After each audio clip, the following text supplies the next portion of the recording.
الحمد لله العلي الأعلى، خلق فسوى وقدر فهدى وأخرج المرعى، وأشهد أن لا إله إلا الله وحده لا شريك له، وأشهد أن سيدنا ونبينا وعظيمنا محمدًا عبده ورسوله، بلغ الرسالة وأدى الأمانة ونصح للأمة، فكشف الله به الأمة وجاهد في الله حتى أتاه اليقين.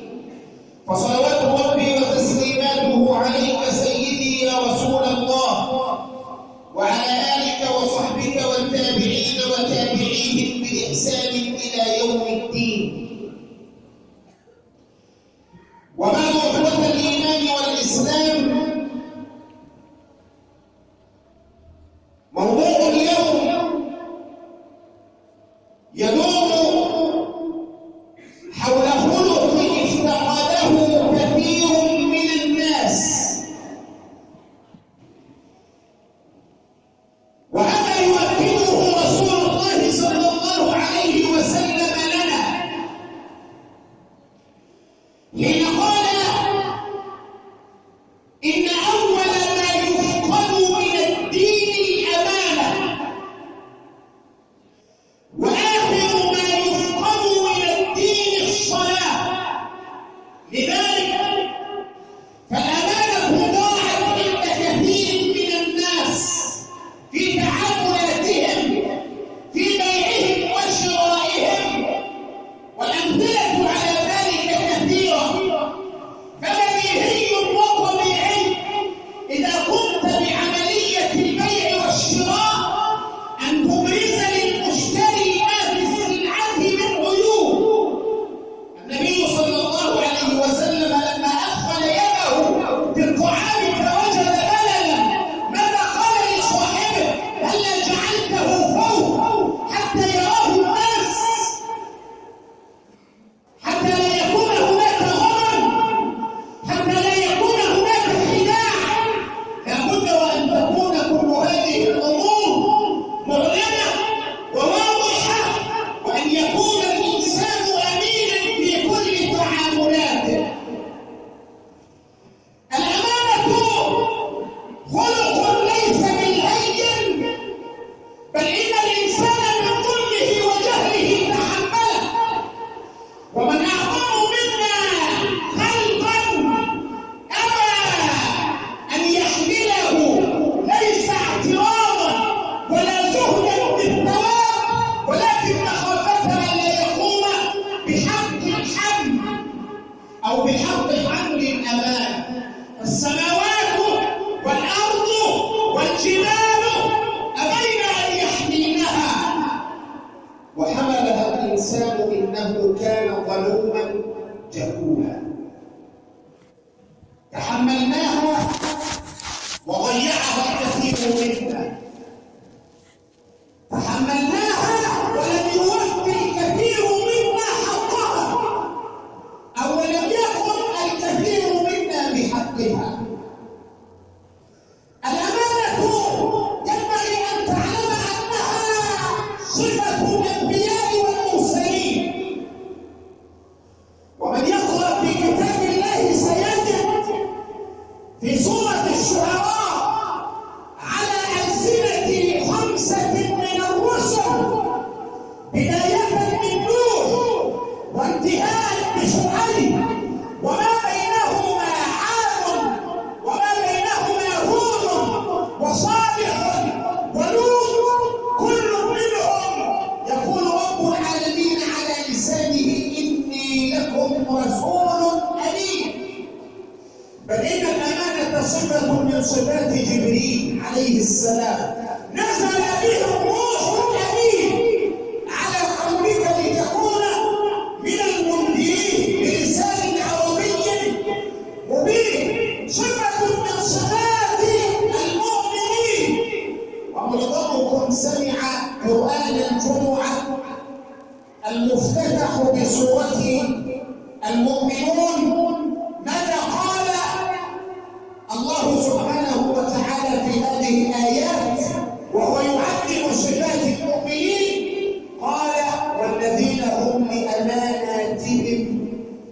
عهدهم راعوها. خلق الأمانة سيجعلك تحظى بالمكانة، لأنها قلنا بأنها عملة نادرة. ابحث عن الأمين في كل المجالات ستجدهم قلة.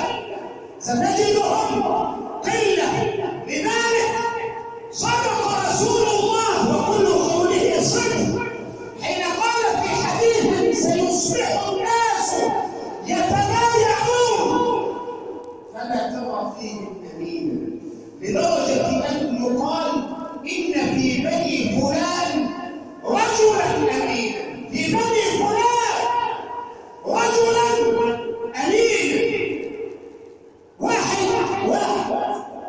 ما معنى ذلك؟ معنى أن الأمانة قلت. لذلك من يحظى بالأمانة يحظى بالمكان.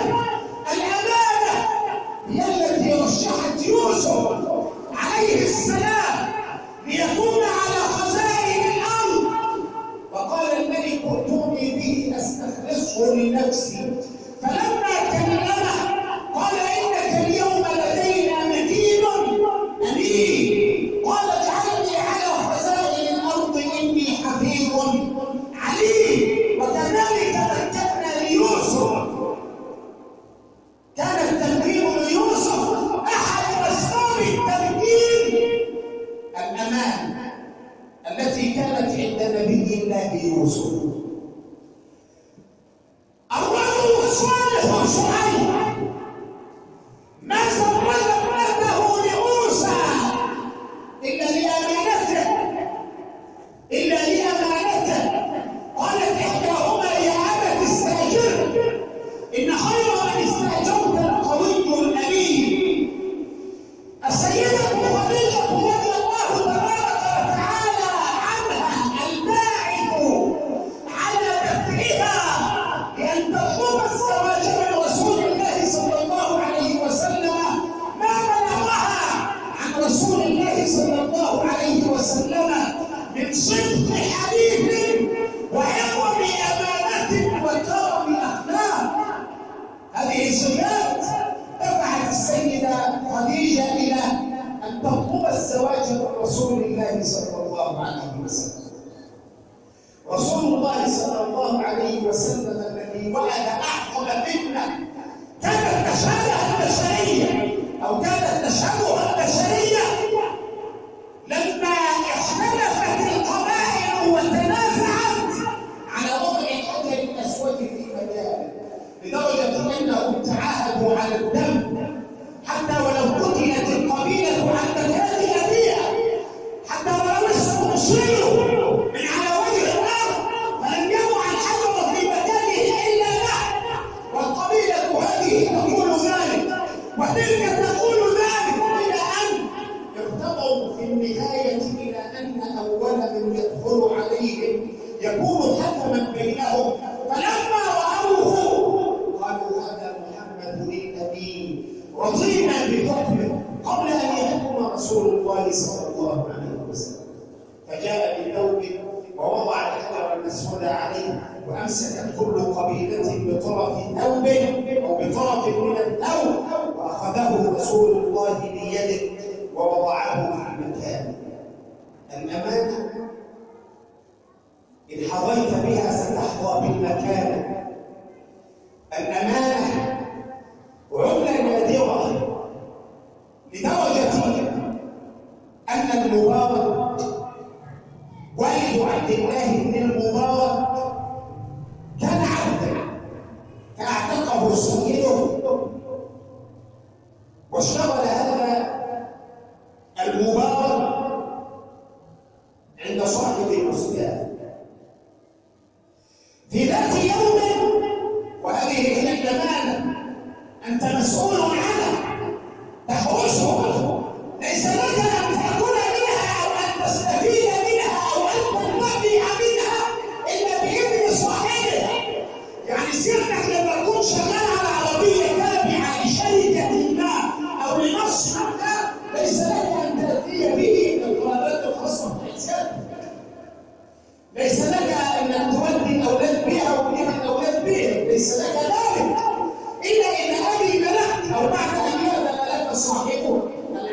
أو صاحب السيارة.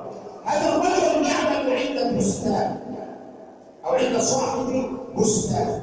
في ذات يوم خرج صاحب البستان ومعه بعض أصدقائه وأصحابه، فقال للمبارك: ائتنا برمان حر. فجمع المبارك له رمانا، وهو لا يعلم أكان حلوا أم كان حامضا، قدمه إليه. فلما أكل صاحب البستان منه قال: أما تعرف الحلو من الحامض؟ قال: ما أذنت لي أن آكل منه حتى أعرف الحلو من الحامض. لم يصدقه الرجل، يعني تحرس البستان منذ كذا وكذا سنة ولم تأكل منه. فأخذ يسأل عنه الجيران ويسأل عنه، فقالوا له: ما رأيناه يمد يده على واحدة منها، وذكروا الرجل بخير. فماذا كان من صاحب البستان؟ عرض عليه الزواج من ابنته، أولا بطريق التلميح، ثم بعد ذلك صراحة. لما رأى أمانته قال صاحب البستان يقول للمبارك: إن أردت أن أزوج ابنتي فبمن؟ السؤال هذا موجه إليك الآن. تقول لي دكتور، مهندس، شغال في البترول، إمام، مدرس، صاحب صنعة، أقول إيه؟ لو قلت ذلك، لو اخترت أي واحدة من دول فقد ضللت الطريق، لأنك قدمت الوظيفة على الدين. أما المبارك فكان ناصحا أمينا، فقال له: اليهود يزوجون للمال، والنصارى يزوجون للجمال، والمؤمنون يزوجون للدين. فانظر من أي الناس أنت. عليك من اليهود يبقى عليك بالمال، من النصارى عليك بالجمال، من المسلمين أو المؤمنين عليك بالدين. فقال له: لن أزوجها إلا لك. فقبلها واكرمه الله بذرية صالحة، فأنجب عبد الله ابن المبارك. عف نفسه عن رمانه، فسيق له البستان، وفوق البستان صاحبه البستان. الأمانة شيء نادر فعلا، لذلك لا تستغرب من عظم الجزاء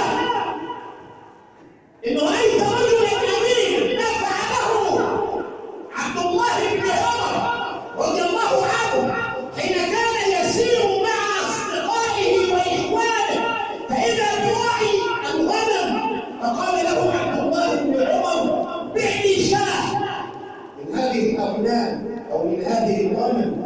فقال له: ليست لي ولكنها لسيدي. فقال له عبد الله بن عمر: قل لسيدك أكلها الذئب، قل لسيدك أكلها الذئب. ولا أراه إلا اختبار عبد الله بن عمر وأخلاقه وإيمانه، لا يحمل كلامه إلا على هذا المعنى، يعني مش يكذب عليه، لا، أراه اختبار. فقال له: الراعي ليس طبيبا ولا مهندسا ولا مدرسا ولا صاحب وظيفة مملوكة، راعي، لكن الإيمان لا يعرف المسميات تلك. فهناك راعي على قمة الإيمان، وهناك صاحب وظيفة مطلوقة في الحجار. فقال له: وأين الله؟ كلمة وجه قلب عبد الله بن عمر: أين الله؟ أخذ يرددها طيلة ما مشي ويقول: أين الله؟ ويبكي. ثم ذهب إلى سيده فاشتراه وأعتقه واشترى له الغنم ووهب له. كل ذلك لأجل أنه أمين، كل ذلك لأجل أنه لذلك جدد النية، ومن تخلى عن أمانته فيما مضي فباب توبته مفتوح، وكن أمينا في بيعك وشرائك وتعاملاتك حتى يبارك لك. أقول ما تسمعون واستغفر الله لي ولكم.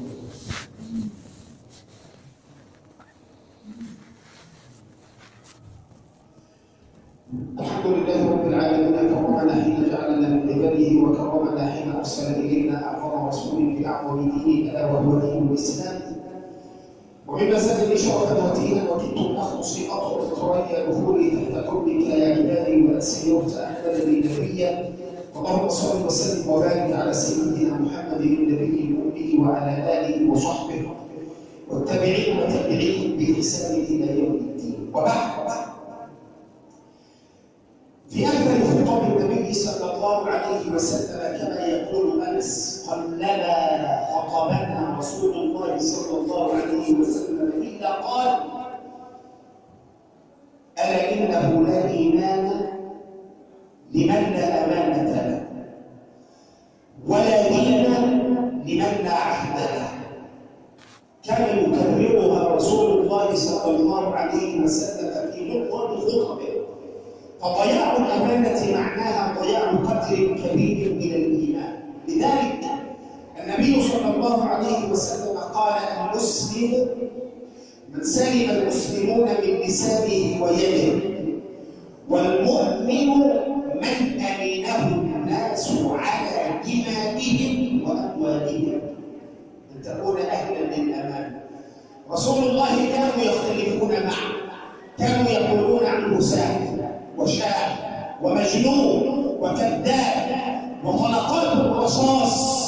أعني الكلمات التي كانت تخرج موجهة إلى رسول الله كان يتلقاها من أقرب الناس إليه، ومع ذلك يؤتمن عن الولد.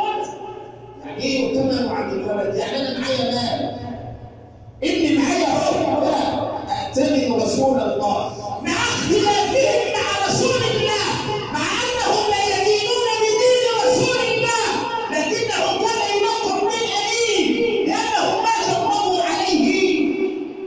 كانوا يلقب بالصادق لأنه ما جربوا عليه كلمة قط. وأصدق الصدق الأمانة. شوف بقى أنا بقول لك الصادق لأنه لم يجربوا عليه كلمة. طيب أصدق الصدق هو الأمان. فرسول الله كان يتحلى بأصدق الصدق ألا وهو الأمان. لذلك لا إيمان لمن لا أمانة له. طب إن ضاع منك الإيمان ففيك خصلة من النفاق. رسول الله صلى الله عليه وسلم قال: آية المنافق ثلاث: إذا حدث كذب، إذا وعد أخلف، إذا اؤتمن خان. بس ليس كل من يكذب منافق، وليس كل من يخلف منافق، عشان بس الناس لا تأخذ الحديث من ظاهره، لأن هناك أعذار. الكذب ما بين الرجل والمرأة مباح، الكذب فيما بين أو في الإصلاح فيما بين الناس مباح. يعني أنت عرفت لك مع واحد وأنا أروح أقول والله لا يفوق إلا بخير، مع إن السنة قدامنا ب 60 كلمة، بس أنا لو قلت له كده أو قبل فتنتها. إنما أنا هروح أقول له والله إن الرجل يشكر فيه، يقول أنك محبب إلى قلبه، إن النفوس هتسوى كده صفين، بدلا من أن تؤجج جرير النار يقضي فيما بينهم. يعني هي جت على دي، يعني أنت صادق في كل أقوالك وأفعالك، لا تلتزم في هذا الحال مباح. في الإصلاح بين الناس، في كلام ما بينك وما بين امرأتك قالها زميل: المرأة تخلق من أذنها. سمع حكيم طيبتين حكيم مبسوط. الكلام الطيب مش معناه إن الكلام هو، لا، الكلام الطيب يعني لما تعمل لك أكلة حلوة اشكر. الكلام الطيب لما تلاقيها واخدة بالها من أولادك ومن عيالك اثني عليها خيرا، ادعي لها بالبركه. ده الكلام اللي انا اقصده. المرأة مولد من أذنها، فتكلم ما شئت في هذا الإطار ما بينك وما بين امرأتك. إذا وعد أخلف، إذا وعد أخلف هذا الحديث معك، فأنا أتحدث معك أقول سآتيك ليلا بقرابة نفسي وأنا أتكلم معك، يبقى تعالى قابلني. لا، وعد فأخلف ففيه شعبة من النفاق. إنما لو قلت لك أنا جاي، والله جاي، إن شاء الله جاي، ومرضت ابنتي أو مرض ابني أو حدث أي أمر حق بيني وبين الذهاب إليه، ما تجيش بقى لما تكلمني في التليفون يا شيخ آية المنافق إذا وعد أخلف. طب ما تعرف الأول العذر، تعرف الأول العذر. فهذه أشياء ينبغي أن تكون في بالك وحسبانك. آية المنافق الثلاث: إذا حدث كذب والكذب أصبح لا حد له ولا منتهى. يكفي بس في هذه اللغة اللي بتقولوها وبتفضلوها، وللأسف وصلت إلى كتاب الله. وإن كنت أستحي أن أذكر بعضها لأنه لا يليق بكتاب الله، بس هو عندي ليه؟ لأني سمعته وعلقت عليها في لوز من الدروس. الاستهزاء وصل إلى كتاب الله. المهم إنك تفهم، المهم إنك تبقى مبسوط، المهم إنك تبقى مفرفش. إيه اللي قال؟ تجد أنصت كذب ويضربون الأمثال بالصعيد، وأنا يا ليتنا منهم، يا ليتنا منهم. هات كده ابرز كده العلماء، ابرز القراء، ابرز المتقدمين في الطب، ابرز كده، نحكي طلع كده الفضائل منهم، طلع منهم اللي خايف على المعيشه وعلى الاهل وشغال في مدينه السادات هنا، يعني مش مغرب في قطر ولا في الاردن ولا في اي مكان هنا، وبيقعد بالسنه والسنتين.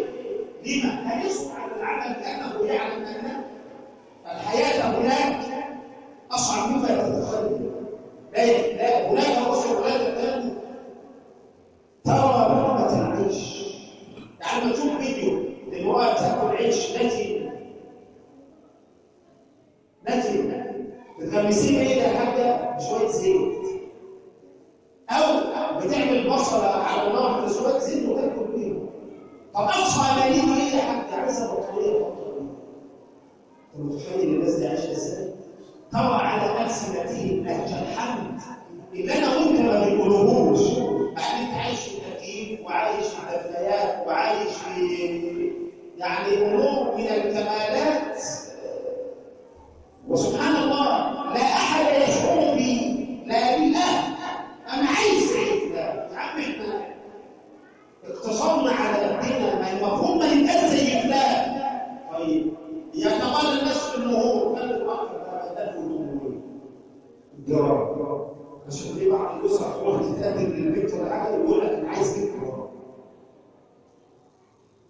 بنت عمها جابت بنت ورا، وبعد ما يتفقوا ويقعدوا يبصوا يقول لك انت شغال ورا، وانت لو اشتغلت ورا هتتكلم في فلوس اصلا. هو انت لو اشتغلت صاحب الدين مش هتدافع على ده. اللي تقدر تعمله اعمله، ولا انا اقدر اعمله. انما هنجيبه ب 50 دهب، لا ب 90. طب هنكتبه 50 مؤخر، لا 90. وما لازم يتكلموا مع بعض بالتوازي. 100 و100، 200 و200، ما ينفعش 150، ما ينفعش. وده كله ايه؟ طبعا المشاكل حين يحدث نزاع وفراق، فمن الامانه ان تتقي ابنتك، ومن الامانه ان تتقي ابنك. ماذا تتقي؟ صاحب الدين وصاحبة الدين. والله أسأل أن يغفر لنا ما قدمنا وما أخرنا وما أسررنا وما أعلنا.